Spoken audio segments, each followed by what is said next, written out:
Selamat pagi, siang, sore, dan malam. Terima kasih telah bergabung dengan channel Ar-Rahman. Jangan lupa dukungannya untuk kelangsungan channel kami dengan cara like, subscribe, dan nyalakan tombol notifikasinya agar tidak ketinggalan video-video kami selanjutnya. Bismillahirrahmanirrahim. Assalamualaikum warahmatullahi ta'ala wabarakatuh. Pada kesempatan kali ini kembali saya bercerita dalam syair kehidupan Satrio Piningit. Dalam cerita kali ini, saya melanjutkan cerita konten saya sebelumnya. Ada pertanyaan tentang perubahan dari Budak Angon sampai ke Satrio Piningit. Dalam penafsiran pemikiran saya, mungkin yang dimaksud adalah fase. Juga ada pertanyaan, pada saat menjadi seorang Satrio Piningit, apa yang diangonnya? Menjawab pertanyaan-pertanyaan itu, saya sengaja membuat sebuah cerita tentang melanjutkan cerita seputar Satrio Piningit.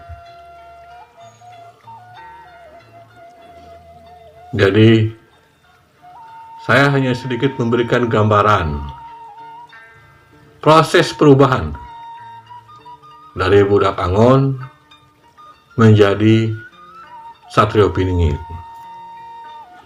Itu menurut imajinasi yang ada dalam pemikiran saya. Saya pernah mempelajari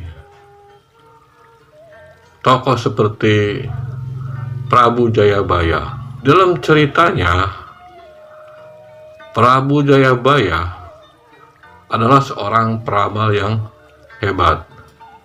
Saya hanya menyambungkan cerita yang ada dari cerita yang satu dengan cerita yang lainnya dalam imajinasi, dalam daya cipta pemikiran saya. Maka terlahirlah Budak Angon menjadi seorang Satrio Piningit. Itu saya ambil karena menurut cerita, Prabu Jayabaya sebelum menjadi seorang peramal, dia dekat dengan sosok ulama besar pada zamannya. Nah, dari situ, dari penelusuran itu, saya mendapatkan sebuah imajinasi. Ini tidak lepas dari sebuah cerita yang sudah ada. Maka saya telusuri cerita itu. Dalam rangkaian cerita yang saya susun, betul memang terpatah-patah.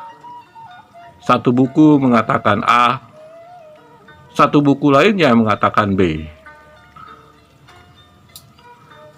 Maka saya mencoba berimajinasi, menyambungkan buku yang satu dengan buku yang lainnya. Muncullah syair kehidupan sesuai dengan imajinasi pemikiran saya. Dalam cerita yang ada, sesuai dengan pengetahuan yang saya tahu, di situ diceritakan tentang riwayat para pemuda di dalam gua tertidur cukup lama. Di situ saya ibaratkan, karena tertidur cukup lama, berarti dia hidup di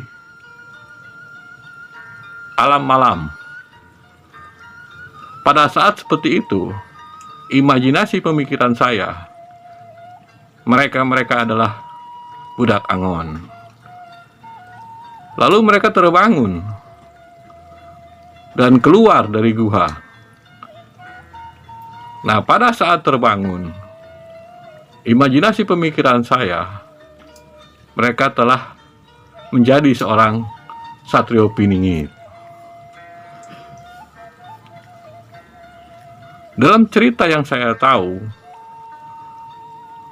banyak kawannya yang pergi dari gua dan tidak kembali. Tinggallah beberapa orang saja. Bisa diambil sebuah kesimpulan, kalau salah satu dari mereka adalah pemimpinnya, maka kawannya tinggal beberapa orang saja. Karena kawan-kawan yang sudah keluar dari gua lebih dulu, itu tidak kembali kepada kawan-kawannya yang ada di dalam gua. Dari cerita tadi, saya menyambungkannya tentang budak Angon yang telah menjadi Satrio Piningit. Maka tersusunlah sebuah cerita. Kawan-kawannya meninggalkan Satrio Piningit. Itu sekedar gambaran supaya kita bisa menyatukan antara cerita satu dengan cerita yang lainnya. Kalau bicara tentang pertanyaan, apa yang diangon oleh Satrio Piningit, kita harus kembali kepada pengertian dari kata Angon itu sendiri. Pengertian dari kata Angon adalah mengumpulkan, menyusun. Berarti, kalau bisa diambil sebuah kesimpulan, kata Angon dalam Satrio Piningit adalah dia mengumpulkan dan menyusun kehidupan dalam masalah dunianya. Berarti bisa ditarik garis tengahnya. Yang dimaksud kata Angon dalam cerita Satrio Piningit adalah dia mencari dan mengumpulkan tentang kehidupan dunianya. Berbeda dengan kata Angon pada saat menjadi seorang budak Angon. Dia mencari dan mengumpulkan pengetahuan dan menyusunnya menjadi sebuah cerita. Itu yang bisa saya gambarkan, yang bisa saya ceritakan sesuai dengan imajinasi yang ada dalam pemikiran saya. Saya rasa cukup ceritanya. Apabila ada perkataan saya yang salah, saya mohon maaf lahir batin dunia akhirat. Semoga bermanfaat baik untuk diri saya maupun untuk orang banyak. Akhir kata, assalamualaikum warahmatullahi taala wabarakatuh.